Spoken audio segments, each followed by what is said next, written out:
여러분 안녕하십니까? 박상규입니다. 이 방송은 유튜브 KTV 뉴스에서도 실시간으로 보실 수 있습니다. 한덕수 대통령 권한대행이 이시바 시게루 일본 총리와 통화하고 한미일 공조를 지속하기로 합의했습니다. 미국 정부는 조만간 한대행 체제의 한국 정부와 고위급 대면 외교에 나설 계획이라고 밝혔습니다. 성균관이 새로운 장례문화사업 가이드라인을 발표했는데요. 부의금은 5만 원 정도면 적당하고 유래가 불분명하고 명확하지 않은 그런 제사나 불필요한 물품은 지양해야 한다고 지적했습니다. 북한 평양의 대성백화점에 외국의 명품 브랜드들이 전시된 상황이 포착됐습니다. 북한에서도 공장김치가 팔리고 있다는데요. 안찬일 소장과 함께 북한 곳곳에 겨울나기 모습을 전하겠습니다. 먼저 박성원 서울신문 논설위원, 배종찬 인사이트 K 연구소장과 함께하겠습니다. 어서 오십시오. 안녕하십니까? 안녕하십니까? 네. 오늘의 첫 주제입니다. 미국의 바이든 행정부가 한덕수 대통령 권한대행 체제의 한국 정부와 조만간 고위급 대면 외교에 나설 계획이라고 밝혔습니다. 자, 이 발표 캠벨 국무부 부장관이 한 건데 어떻게 봐야 할까요? 예, 이제 캠벨 부장관이 어제 그 아태 지역 언론 간담회에서 한 얘기입니다.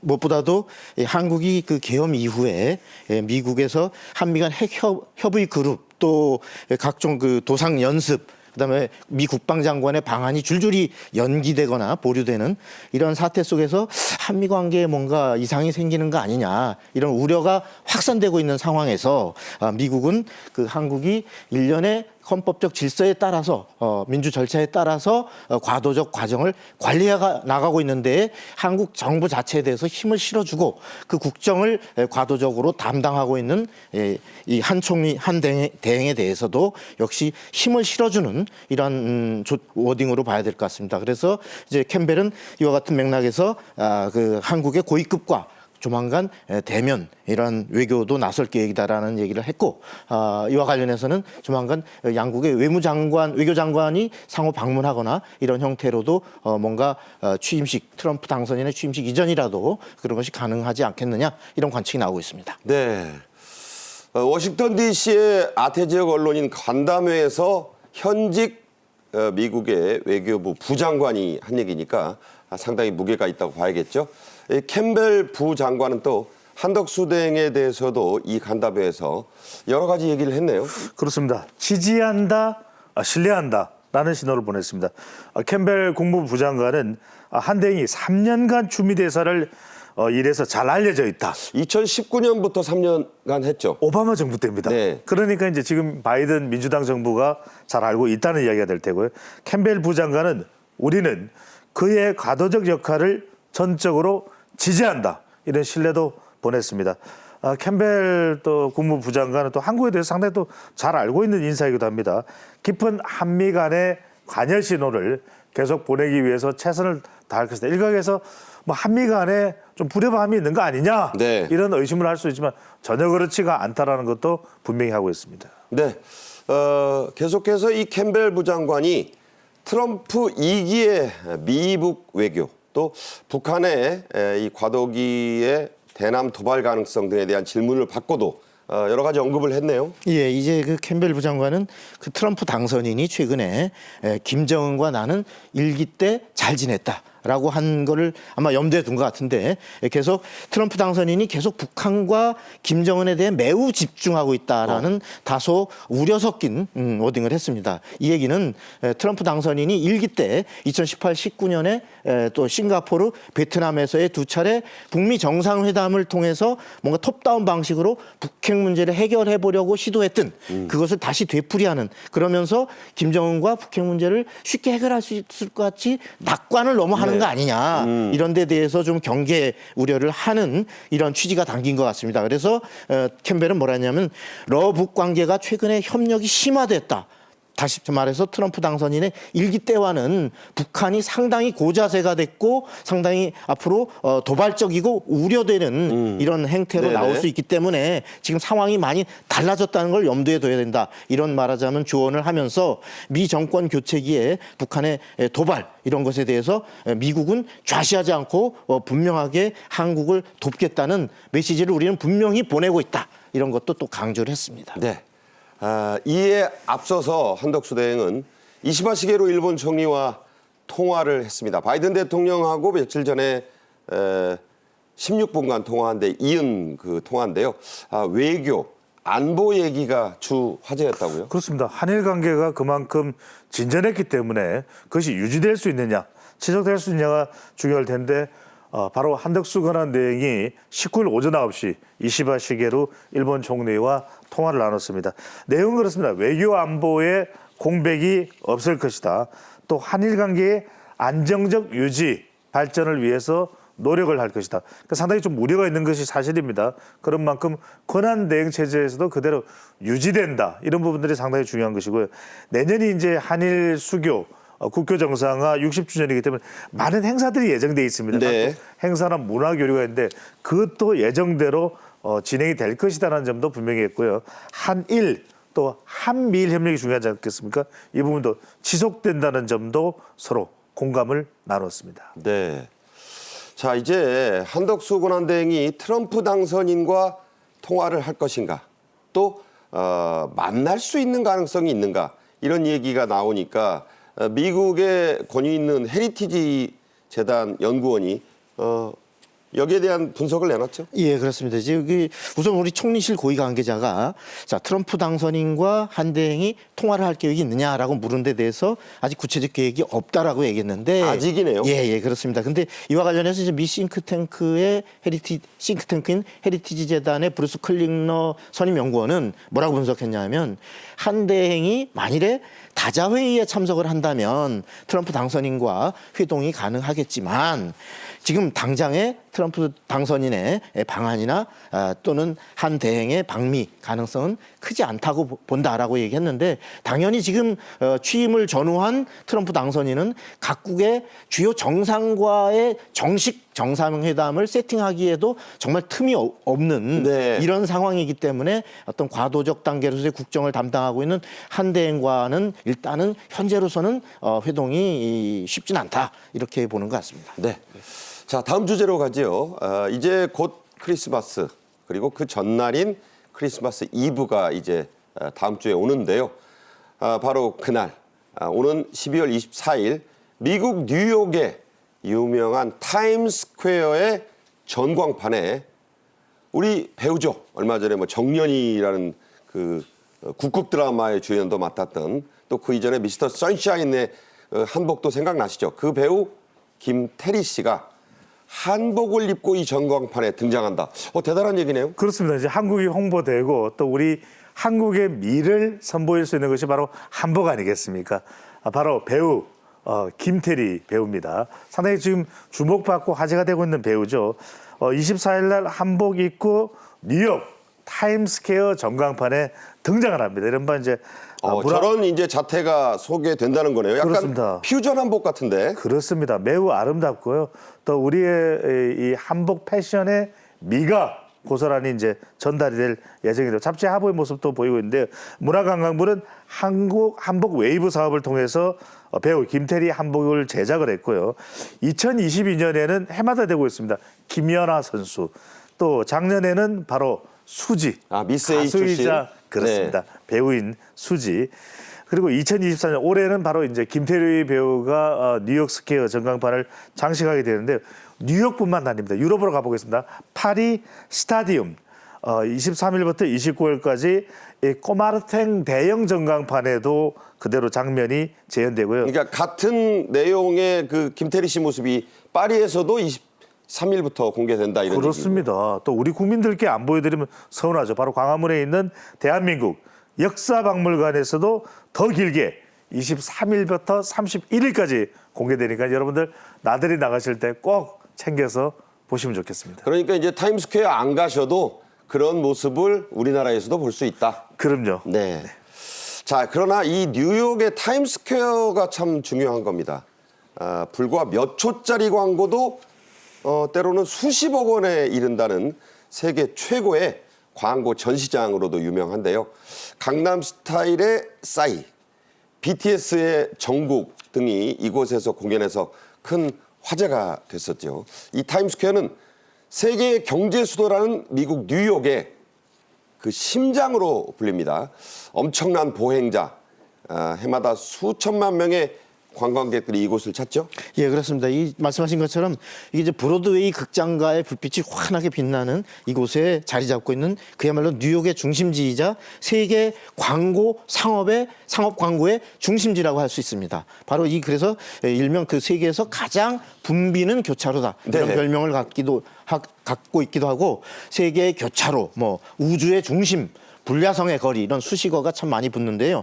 이 면적은 우리 광화문 광장의 한 10배가량 되는데 여기 보면 매일 이곳을 지나는 그 보행객만 해도 한 300만 명에 이르고 연간 찾아오는 관광객만도 3,900만 명에 이르는 어마어마한 곳입니다. 네, 이곳이 이제 그 광고뿐만 아니라 각종 행사 그리고 뉴욕에 가면 이곳을 꼭 들러야 된다고 하는 게 있는데 그 언론인 시절에 가보셨나요? 네, 저도 그 이곳 타임스퀘어는 뭐 한 세 번 정도 가본 기억이 있는데요. 네. 예, 그래서 참 보면 그 활력이 있고 네. 그야말로 어떤 그 미국만이 아니라 세계에서 정말 모든 그 관광객도 뭐 언론인 와서 반드시 한 번은 방문해보는 이런 필수 코스이거든요. 정말 아주 활력 있었던 것 기억이 남습니다. 이곳에 과거에 그저 뭐 6.25 전쟁 영웅들의 모습, 백선엽 장군 모습도 그렇죠. 한번 소개된 적이 있고, 그러니까 이 타임스퀘어 광고가 중요한 이유는 뭘로 보세요? 그것은 엄청난 상징성입니다. 전 세계 홍보의 중심이다라고 봐도 과언이 테고요. 우리가 생각날 겁니다. 아마 2차 대전에 이 한 병사와 여인이 키스하는 장면도 여기가 배경이 됐지 않습니까? 그렇죠. 전 세계의 중심 강력한 국가가 미국, 미국의 중심이 뉴욕, 뉴욕에서도 중심이 바로 타임스퀘어. 그곳에 대한민국이 우뚝 섰다는 것이 큰 의미가 있는 것이죠. 네. 자, 요즘은 아이돌 그룹, 뭐 뜬 그룹도 그렇고 새로 들어오는 그룹도 그렇고 한복으로 된 무대 의상을 입고요. 가사에 한복 등의 우리 전통적 요소를 가미하는 그런 그 풍조가 유행을 하고 있습니다. 이게 이제 한류 글로벌화라고 봐야겠죠? 그렇습니다. 말 그대로 이제 한류, 우리 한국의 웨이브가 전 세계에 아이돌화되는 것인데 말 그대로 범 내려온다가 아니라 한복 내려온다. 한복 입고 춤추는 아이돌. 이 K-팝의 이른바 우리의 정체성인 아이덴티티, 정체성을 입히는 거죠. 말 그대로 블랙핑크, 방탄소년단, 슈퍼M, 지코, 강다니엘, 김요한, 에이티즈, 에이스, 스테이키즈 뭐 전부 다입니다. 그러다 보니까 뮤직비디오에 이 한복 의상을 입는 것이 화제가 되는데 정말 요즘 로제가 아파트로 대단하지 않습니까? 네네. 이 로제가 멤버로 구성이 되어 있는 바로 블랙핑크가 미국 최고의 토크쇼가 지미 팰런 쇼입니다. 이 지미 팰런의 How You Like That 이 무대를 최초로 공개할 때 한복 크롭탑 의상을 입고 나가서 그렇죠. 전 세계가 놀랐습니다.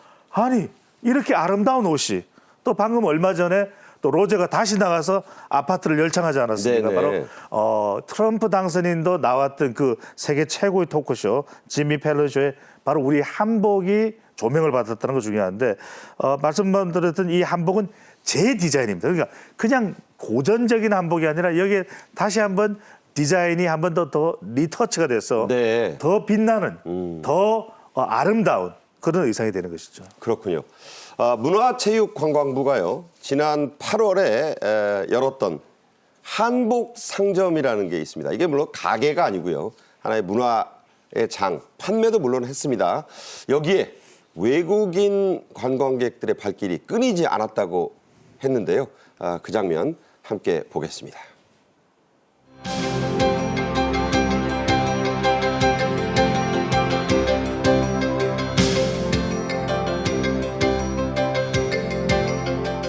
한복에 대해 관심이 많아서 한복은 너무 예뻐요. 코로나 때 그냥 새로운 옷을 만들어 보고 싶었어요. 그때 드라마 볼 때 한복 한번 보고 이거 만들어 보자고 생각하고 한번 만들어 봤어요. 인도에서. 네, 인도 분인데 우리말을 정말 잘하네요. 당시에 이 한복 상점의 매출 나흘 만에 19억 원이었다고 합니다. 대단하죠. 이게 전년에 비해 매출이 60% 넘게 오른 거라고요? 예, 그렇습니다. 이제 지난 8월에 동대문 디자인 플라자 DDP DDP. 예, 예. DDP에서 열린 그 문체부가 주최한 한복 박람회, 이름하여 이제 한복 상점이라는 행사가 있었는데 이 4일간의 행사에 몰린 인원이 무려 4만 명이거든요. 하루에 10,000꼴이네요. 예, 그래서 4만 명의 관람객이 몰리면서 말씀하신 것처럼 무려 19억 원의 매출, 이게 전년 대비로 따지면 61%가 올라간 급증한 이러한 매출인데, 특히 어떤 그 MZ 세대들이 상당히 많이 몰려서 우리 지금 한류 붐이 상당히 확대되고 있구나라고 하는 걸 아주 실감할 수 있었던 행사였고요. 이제 현재 보면 우리가 그 한복을 입으면 우리가 궁궐에 이렇게 무료로 입장이 되고 있거든요. 근데 이런 혜택을 앞으로 그 예를 들어서 국립국악원 공연장이라든지 예술의 전당, 오페라 극장 이런 데에 한복을 입고 들어오면 여기에 뭐 가령 입장료를 한 50% 할인해 준다든지 이런 형태로 좀 더 그 한복 대중화를 위한 어떤 그 노력을 확대 갔으면 좋겠다, 이러한 소리도 이제 최근에 나오고 있습니다. 정치부장도 하셨고 정치를 오래 이제 언론으로 다루셨으니까 국회에서 그러니까 국무위원들은 물론이지만 국회의원들도 1년에 한 번쯤은 한복 입고 다 이 등원해서 회의를 하고 그래서 한복의 날을 한번 입법화하는 건 어떠냐, 이런 주장도 있네요. 뭐 그런 주장도 나올 만하고, 때로는 가끔 눈길을 끌기 위해서 한복 차림으로 국감장에 들어오는 의원도 없지 않은데, 네. 말씀하신 것처럼 적절한 날을 해서 한번 국회의원들이 다 한복을 입고 정말 국회에 들어온다면 막말로 정말 이름하여 한복의 대중화, 네. 이런 거에 하나의 획기적인 전기가 되지 않을까, 그런 생각도 드네요. 네, 뭐 그런 날이 좀 왔으면 자연스럽게 이제는 그 홍보를 하는 그런 것이 정치인들도 좀 필요하지 않을까 생각합니다. 다음 주제로 가죠. 우리나라 유교의 본산이라 할 수 있는 성균관 유도회, 그 운동 유도가 아니고요, 유도입니다. 성균관 유도회가 부의금 가이드라인을 제시했어요. 물론 이게 권고 아닙니다. 저도 좀 이 얘기 처음 들었을 때 그 정도면 적은 거 아닌가 이렇게 느꼈는데 5만 원이면 충분하다는 거죠. 그렇죠. 이제 유도회라는 게 바로 유교의 도를 이제 전달하는 그런 모임인데 기관인데, 그러니까 여기서 이제 우리가 고민이 많습니다. 장례식에 부의금은 얼마 할까? 물론 축의금도 마찬가지겠습니다만 성균관에서 제시한 것은 5만 원이면 충분하다, 이렇게 이제 권고를 하고 있는 것이 5만 원권이 있기 때문이다라는 말도 덧붙이고 있거든요. 신사임당권이 있다. 그렇죠. 그러니까 네. 이제 5만 원권이 딱 최고권이기 때문에 최고권으로 부의를 하면 충분한 거 아니냐라는, 한 장 정도면 된다. 그렇습니다. 또 하나 중요한 것이 여러분들이 어디까지나 마음의 표시다.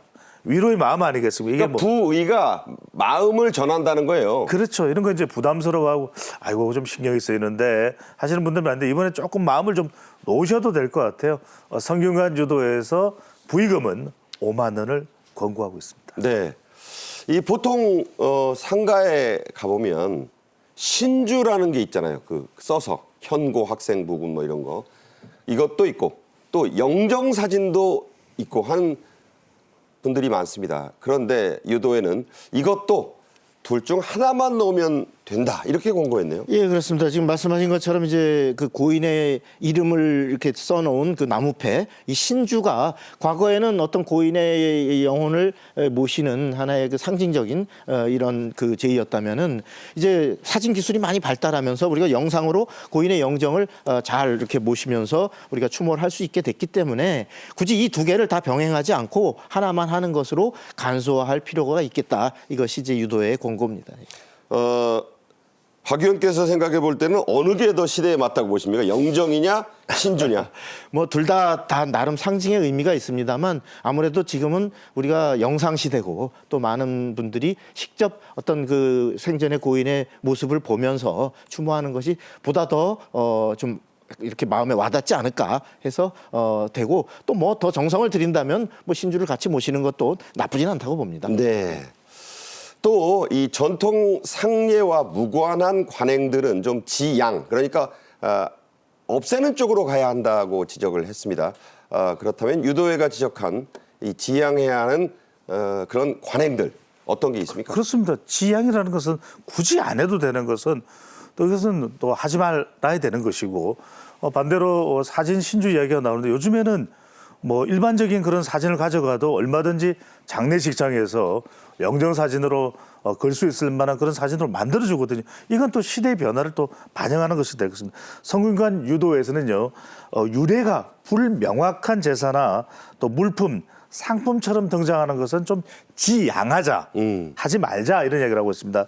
성복제라는 것이 있는데 성복제가 뭐냐면 이 성복, 옷을 입는 겁니다. 그러니까 이제 장례식에 들어가기 위해서. 그렇습니다. 이제 상복을 처음으로 입는 것인데 이걸 굳이 뭐 제사까지 연결할 필요가 있냐. 그럴 필요 없다는 것이고 또 우리가 요즘엔 그런 걸 보기가 드물 수 있을 텐데 장례식장에 가면 완장을 차는 경우가 있습니다. 상주분들 차죠. 그렇죠. 그것도 아니라는 겁니다. 일제 총독부가 제정한 것이기 때문에 우리의 장례 문화에 굳이 그걸 집어넣을 필요는 없다는 것이고요. 그러니까 완장은 일제 강점기 때 나온 거다. 그렇습니다. 굳이 안 하셔도 된다. 그래서 우리가 좀 비판적인 이야기로 완장 찼다는 얘기를 하는 거니까요. 네. 전통 상례와 무관한 그런 관행들은 지양을 할 거예요. 이거 꼭 말씀드릴게요.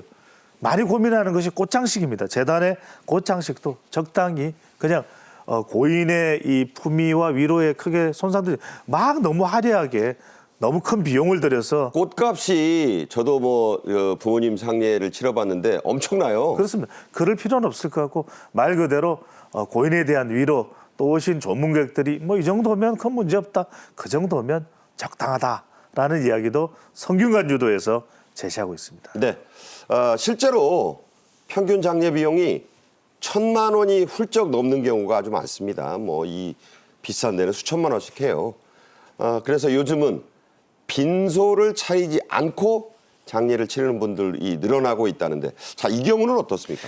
예, 이제 우리가 요즘 평균 장례 비용이 보면 1,000만 원 넘는 건 아주 예사잖아요. 네. 훌쩍 넘고 참고로 2015년에 한국 소비자원 조사에 따르면 평균 장례 비용이 이미 이때 1,330만 원이거든요. 그게 한 9년 전 9년 전 얘기니까. 얘기니까 지금은 아마 훨씬 더 높아졌을 텐데 수천만 원 듭니다. 예, 이렇게 이제 장례비가 많이 부담이 되다 보니까 빈소 없이 장례를 치르는 이런 장례식이 확산되고 있습니다. 여기서 무빈소라고 하는 거는 이제 말 그대로 빈소가 없고 또 가족들이 그 기간 동안 있을 공간이 없는 이런 장례인데, 그렇다 하더라도 장례 절차는 기존 장례와 동일합니다. 다시 말해서 고인을 안치한 다음에 이 2일차에는 입관식, 3일차에는 발인식이 이루어지는데 어쨌든 빈소의 대관료하고 또 어떤 식대 이런 것들이 필요가 없다 보니까 비용은 보통 한 75%가 더 절감이 돼서 몇백만 원으로도 가능한 이러한 장례식이 이제 치러지고 있는데,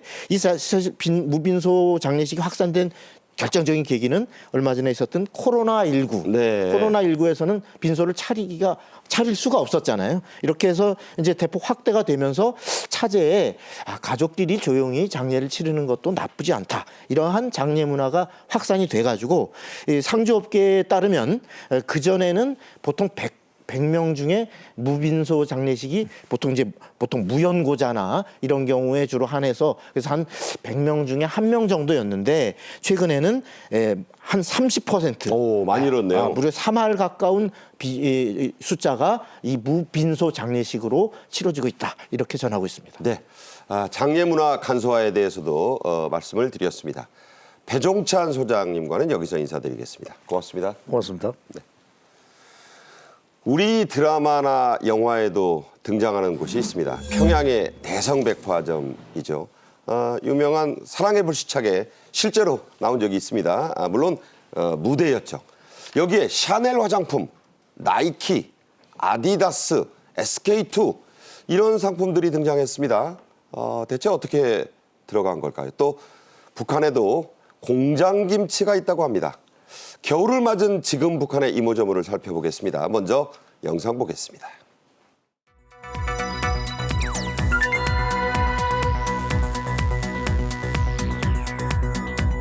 손님들을 한 집안 식설처럼 친근하고 따뜻하게 대해주는 것이죠. 지난 5년간 우리 백화점에서는 525만여 명의 손님들에 대한 봉사를 진행해 왔습니다.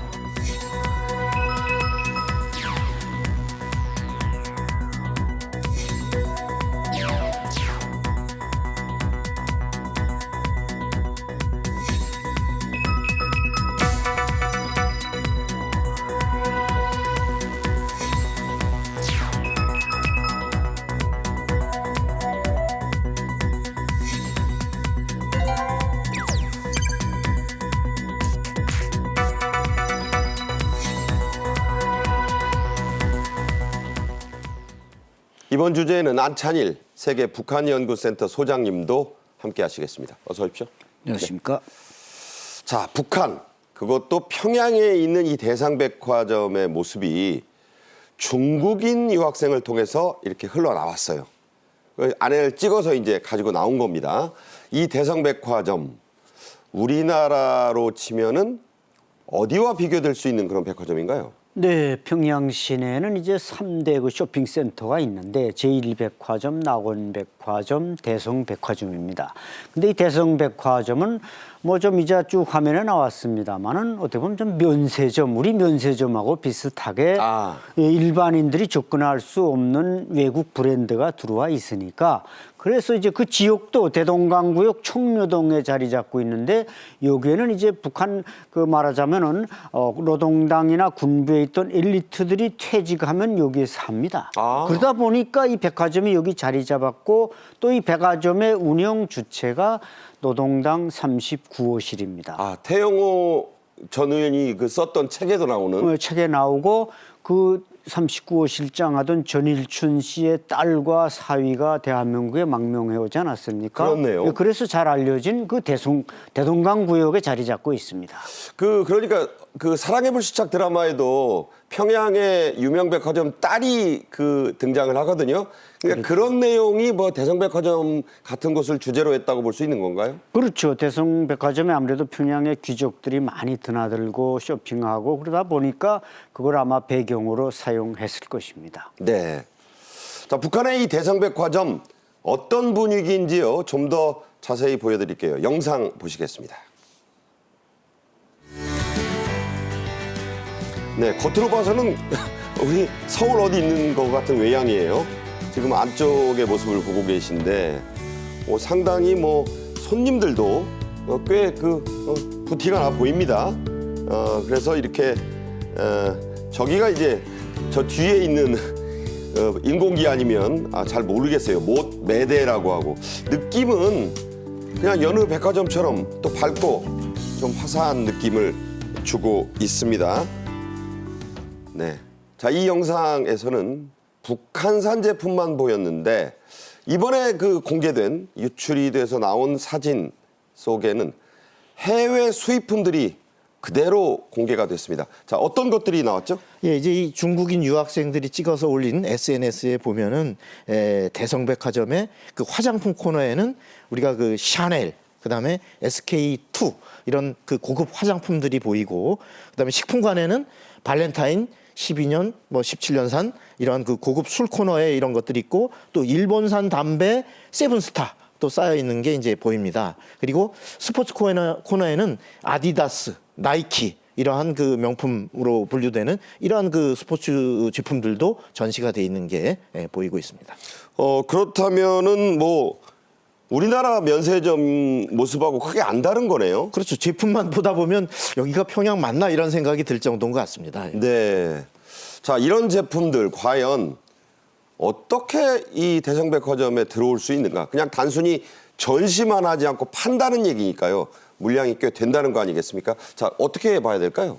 제가 볼 때 저기 지금 사치품들 중에는 아마 술 빼놓고는 다 모조품일 가능성이 높습니다. 짝퉁이다. 예, 짝퉁. 왜냐하면 이제 뭐 샤넬 무슨 뭐 아디다스 이런 여러 가지 브랜드가 있는데 이런 것은 홍콩이나 중국에서 얼마든지 들여올 수 있고 예를 들어서 뭐 샤넬 향수만 해도 한 $100가 넘습니다. 네네. 근데 북한 사람 치고 그 오리지널을 그렇게 샀을 만한 사람이 많지 않습니다. 그러니까 홍콩이나 이런 데서 만들어지는 복제품. 예, 복제품이면 뭐 그 뭐 신제품에 뭐 10분의 1밖에 안 되니까 그 들어갔을 가능성이 많고 그러나 이제 술 같은 거 무슨 조니 워커라든지 뭐 발렌타인이라든지 이런 건 그 북한 이 노동당 고급 간부들도 또 술 먹는 수준은 높아가지고 그건 가짜는 먹을 수가 없고 네. 그래서 아마 그것은 중국의 저 면세점에서 보통 한 $50만 줘도 뭐 발렌타인 뭐 한 저 10년산 뭐 12년산 이런 걸 얼마든지 살 수 있습니다. 근데 그건 가짜를 들어갈 수 없지만 나머지는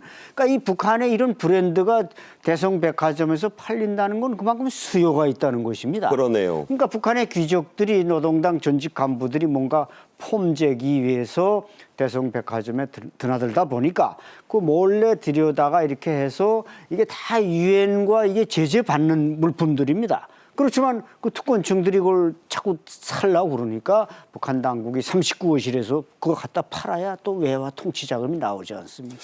그러면 좀 이따 더 자세히 말씀을 하겠습니다만 중국 공항에서 사오는 진품도 있는 것이고 예. 중국을 통해 들여오는 예. 짝퉁도 있는데 그러면 북한 소비자들이 그게 짝퉁인지 진품인지 구별을 할 수 있어요? 제가 볼 땐 거의 구별을 못할 가능성이 높습니다. 왜냐하면 뭐 핸드백이라든지 뭐 이게 샤넬백이다, 디올백이다 이제 북한 그 평양에서 그 많이 들고 다니는데 저는 제가 알건데 또 직접 평양에서 온 여성들한테 물어봐도 그것이 거의 90%가 짝퉁입니다. 왜냐하면 네. 우선 가격 면에서 평양 시민들이 그걸 아무리 고위층 전직이라 그래도 그걸 살 만한 우리 보통 샤넬백 하나만 해도 몇백만 원 하지 않습니까? 그럼 달러로 이게 말하자면 몇천 불인데 북한 주민치고 그걸 살 만한 사람이 이게 거의 없다는 것입니다. 그러니까 담배나 술은 진짜일 수도 네, 있다. 그건 뭐 위조할 수가 없는 거고 또 위조할 필요도 없지만 나머지 백이나 옷이나 또 이 추리닝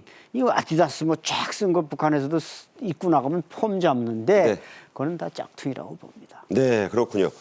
자, 또 재미있는 게 있어요.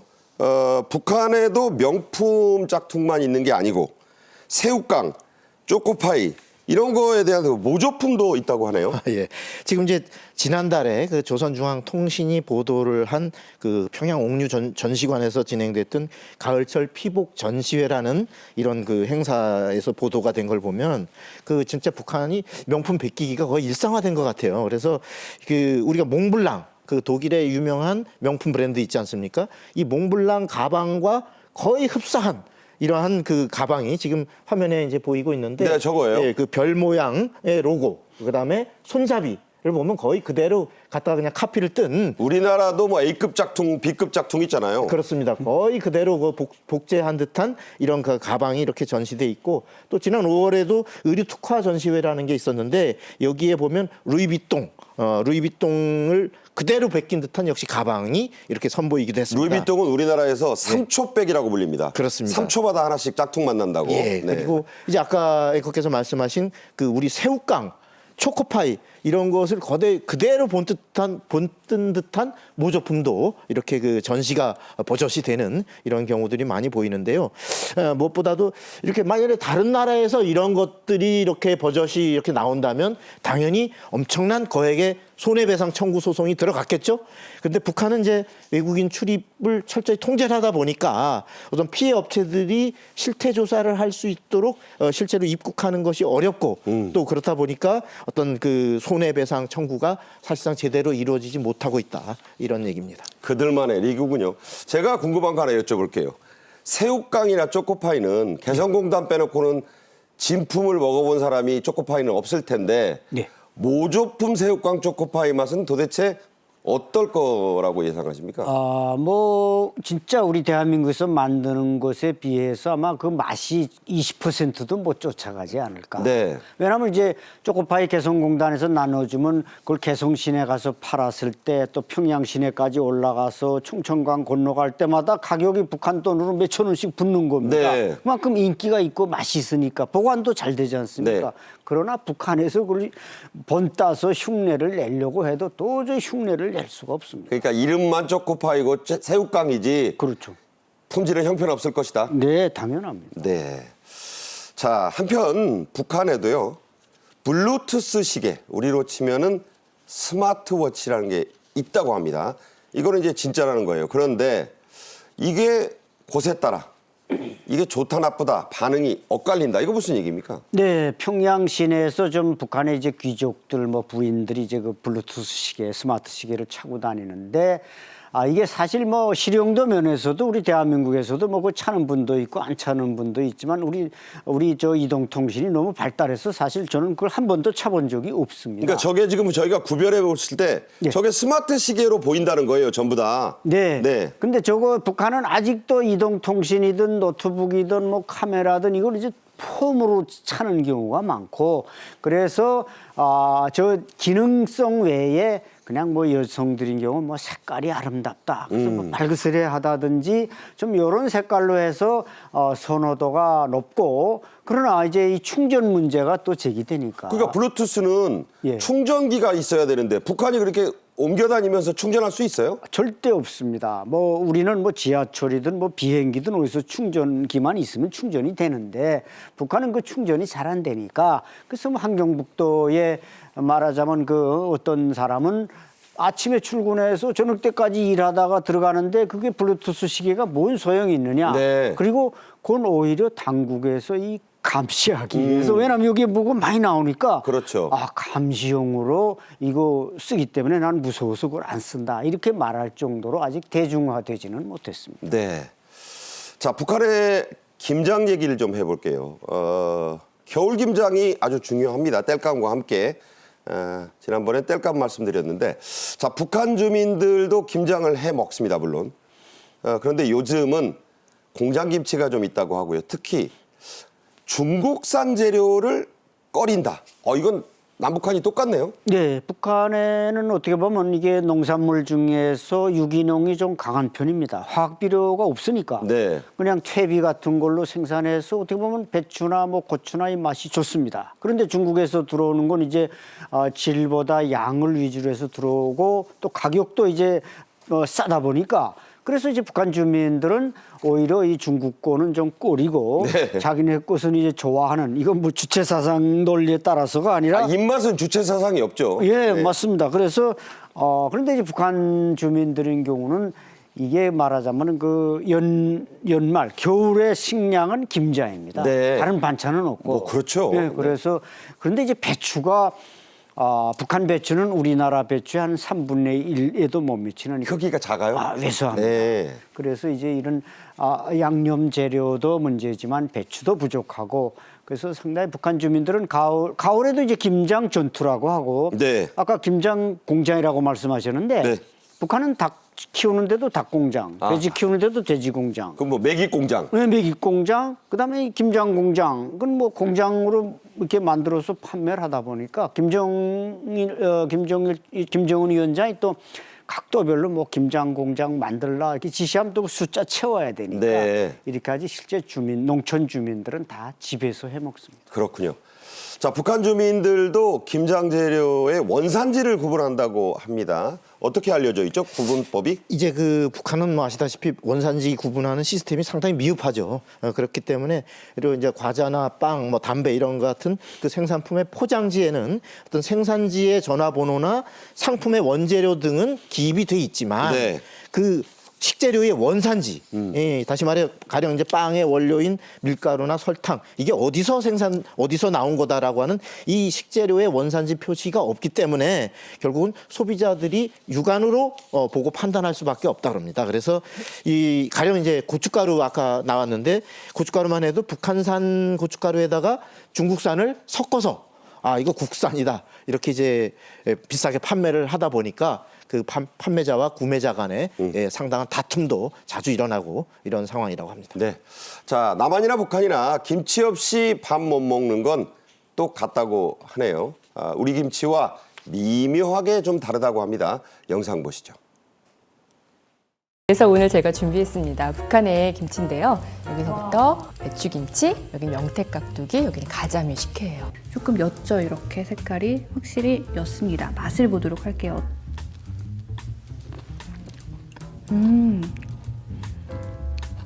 좀 한국 김치보다 밍밍한 그런 맛이고 동해안하고 가깝다 보니까 오징어나 명태나 이런 것들을 이용해서 깍두기랑 버무려가지고 젓갈 대신 이렇게 만들어서 먹었죠. 이게 바로 명태깍두기예요. 여기에 이게 명태 다른지 모양은 비슷한 것 같아요 일단. 그런데 맛은 좀 다른데요. 한국 깍두기랑 완전히 맛이 달라요. 네, 방금 저 맛이 다르다고 하는데 북한의 보통 김치, 배추김치도 남한 김치와는 이 맛이 좀 많이 다르죠? 네, 북한 지방은 이제 춥고 또 김치 냉장고가 아직 거의 보급되지 않은 상태니까 다 땅속에 묻습니다. 그러니까 양념이 적어도 오랫동안 좀 보존되는 그런 특성이 있는데 사실 북한 김치에서 좀 특징적으로 나타나고 있는 게 이제 젓갈김치, 명태김치, 뭐 오징어김치에서 이 생선 종류를 거기다 많이 집어넣는 거예요. 네. 그러니까 평소 뭐 돼지고기, 소고기를 못 먹으니까 김장할 때 핑계대고 해서 생선을 좀 집어넣어서 그게 김치의 이제 퀄리티를 좀 높이고자 하는. 단백질을 그나마 거기서. 네, 거기서 단백질을 해서 이제 죄송합니다. 명태도 끓여가지고 그 국물도 김치 국물을 명태 국물을 넣는 이런 좀 우리 김치와 그게 차이가 납니다. 네, 맛이 많이 다르다는 말씀이에요. 겨울에 제맛인 이 김치말이 국수, 저도 좀 즐겨 먹습니다. 그런데 이게 사실 이북 음식이라고요? 예, 우리가 이제 김치 국물에다가 밥이나 면을 이렇게 말아 먹으면 겨울철 야식으로 쏠쏠했던 그런 추억을 갖고 있는 네, 분들이 네. 꽤 있을 텐데 이게 사실은 김치말이 국수가 그 황해도 동치미에다가 이렇게 면을 말아서 식사를 때우던 거기서 유래한 것이라고 합니다. 그래서 이게 이제 6.25 전쟁 때 그 북한 피난민들을 통해서 많이 이렇게 전국으로 확산된 이러한 상황이라고 합니다. 네. 자, 북한에서도 이제 요즘엔 뭐 대도시라고 말씀하셨지만 김치를 사 먹는 분들이 늘었다는데 이건 이유가 뭐죠? 예, 그것은 이제 배추를 구입을 못한 사람들, 뭐 특히 이제 농촌에서는 절대 사 먹지 않고 도시 사람들이 그 김정은 위원장이 이제 김치 공장 지역별로 세우니까 거기서 사 먹으면 좋다. 또 김치하는 게 북한에서는 수돗물도 잘 안 나오니까 상당히 고생이 많이 됩니다. 네. 그래서 공장에서 사주면 그게 상당히 뭐 편리하다 이래서 사 먹지만 김치 공장에서 담근 고추가 김치가 김장에 오죽하겠습니까? 네. 고춧가루도 다 중국산 쓰고 그래서 공장 김치가 맛이 없나요? 맛이 없어서 북한 주민들은 자기 손으로 담그려고 하는데 시간과 원료가 없어서 그렇지 어떻게든 자기 손으로 만들어 먹으려고 노력하는 그런 관습이 아직 남아 있습니다. 그렇군요. 자, 김정은이 김치뿐 아니고 여러 가지 식량을 비축해라, 만들어라 그러면서 이제 식량 현대화에 힘을 잔뜩 주고 있어요. 그래서 북한에도 요즘 가공식품의 종류가 많이 늘었다고요? 예, 이제 북한 월간지 금수강산이라는 게 있는데 여기 최근 호에 보면 평양의 대성 김 가공 공장, 김 가공 공장. 예, 여기에서 황해남도 옹진의 특산물인 김을 가지고 다양한 가공품을 생산하고 있다 이런 보도를 했는데 특히 생산 공정의 무균화, 과학화 이것을 굉장히 강조하고 있거든요. 그리고 또 지난달 열린 이제 전국 수산물 가공 제품 전시회에서도 전국 각지의 수산물 공장이나 어떤 사업소에서 경쟁적으로 만든 다양한 가공 식품이 전시됐다. 이런 또 보도도 있었습니다. 그래서 북한이 아무리 이제 만성적 식량난에 시달리긴 하지만 북한 주민들도 어쨌든 식량의 현대화, 그렇죠. 음식의 현대화 이런 수요가 급증하고 있기 때문에 네. 어쨌든 당국으로서도 이 같은 내수의 수요를 채워줘야 할 아마 필요성 면에서 이런 가공식품의 확대 이것을 김정은 위원장이 정책적으로 상당히 드라이브를 걸고 있는 상황 아닌가 이렇게 보입니다. 그러니까 이제 어쨌든 많이 만들어서 이 비축해야 인민들의 그 식생활이 개선되니까 공장을 많이 좀 현대화해라. 그렇습니다. 그렇군요. 예. 네, 안찬일 소장 그리고 박성원 위원과 말씀 나눴습니다. 잘 들었습니다. 감사합니다. 내일은요, 밤이 가장 길고 낮이 가장 짧다는 동지입니다. 작은 설로도 불려왔죠. 겨울에 절정이 왔다는 얘기입니다. 건강하고 편안한 주말과 휴일 되시기 바라고요. 저는 다음 주 월요일 오후 1시에 다시 찾아뵙겠습니다. 고맙습니다.